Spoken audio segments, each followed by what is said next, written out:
Hello, everyone. Hope you're good today. Pray that things are going well for you. Picking up where we left off last time, we were talking about Rebecca and Abraham's servant praying for God to show him who Isaac's wife should be, and God showed him as plain as the nose on his face. He knew exactly who it was. So when he got the sign, he goes and says, okay, we got to go talk to your family. We got to make this happen. Well, they get to Rebecca's house, and they greet each other, and they want to talk and have a dinner and all that. And the servant basically says, look, I'm here about my master's business. He sent me after a wife for his son, and that's what I'm here to do. And I thought, how many times do I get sidetracked when I'm supposed to be about the master's business? Not caught up in the things of the world, of what people are offering me or what the world is offering me, but being about my Father's, my master's business. That's what the servant said. I'm here about my master's business.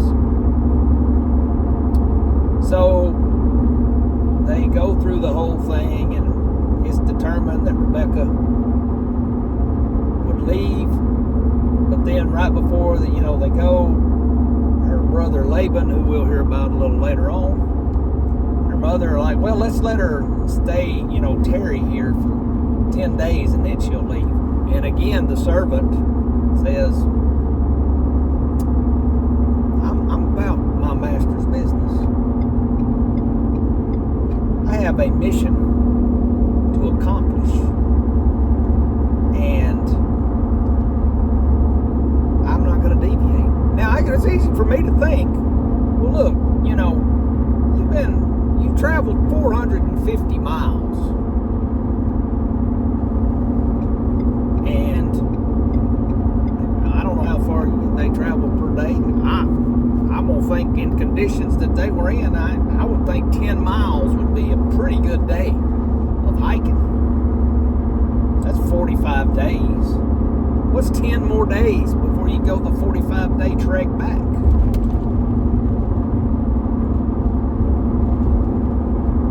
It was everything to that servant. I'm about my master's business. I got things to accomplish, and I'm not going to let anyone deter me from that. I'm learning a lot from this servant here. We can talk about Abraham and Isaac and Jacob, and we will, and we've talked about, Abraham quite a bit. This is the second day. I'm still talking about this servant who has just a little bit of line in the Bible. Not much there about him. But he's about his Father's business. He's about his master's business. He said, I've got things to accomplish. Well, here's what I'll say to me, and I'll say to you. We got things to do. Are we about our master's business? Or do we want to get caught up in the world? It says that Laban gave him jewelry, and then he gave them jewelry back, and they were going to have a feast, and they were going to do all of this. But that servant didn't care about that. My master sent me here to get a wife, and God clearly showed me which wife it was, and then he wants me to get back because his son needs a wife. the other part. I don't know how much time I got. Abraham was old at this time. That servant wanted to please his master. So in his mind is, I got to get back. I don't know how long he's got.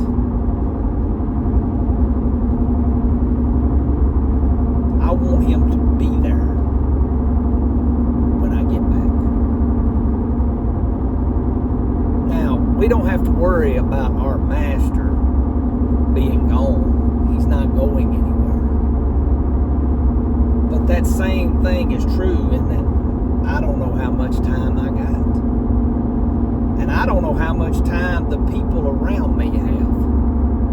I'm driving down the highway right now. I may not make it to my destination. Am I about my master's business? I'll say there's nothing more important to me. And that's good church speak. That's good Christianese. But am I living my life about my master's business? That doesn't mean that God has called, that we're all supposed to get on a plane and go to another country and be missionaries. God didn't call us all to be that. That doesn't mean that we need to be a preacher or a Sunday school teacher or a music director. And those are all great things. And if God calls you to do that, you'll find joy in it. I guarantee it. I have. But it's living our life every day with the Master at the forefront. Wherever we go. Because if I'm about my master's business when I get there, here's the great part. When I get there, if he's got something he wants me to do, he'll tell me. Yeah, sometimes I have to go out of my way. But I would argue that 95% of the time, he doesn't call us to go out of our way. He calls us to be with him at the forefront wherever we go. Be about his business. Because his business is the only business that's profitable for all of eternity. I have a boss and I like to make him money. No, I'm wrong. I get paid to do so and I like to make money. But I find joy when I'm useful for him and find ways to make him money. Because that's his business.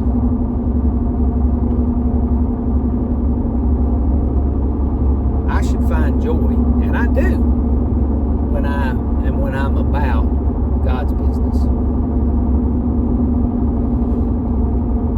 That brings me joy.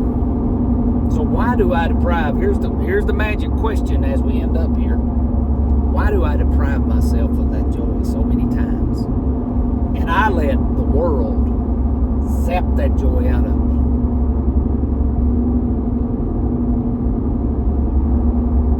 I let the world zap that joy. When I get caught up in the things that aren't the master's business. I get worried about social media. And don't get me wrong, social media is great. That's what we're doing right now. I hope you're enjoying this. This is useful. This is about my master's business. But I can get caught up in the other stuff because it knows. These computers are so smart. They know what can distract us. Right now it's springtime. It's time to fish, or it's time to turkey hunt. Well, Satan knows that I like those things, and there's nothing wrong with those things. But that can't be the most important thing in my life. Yeah, I want to go fishing. I'd like to be fishing today, but it's Thursday. Guess what? I got to be, if I want to be employed, I got to be about my boss's business. But more importantly than that, I got to be about God's business. working in God's will by God's timing.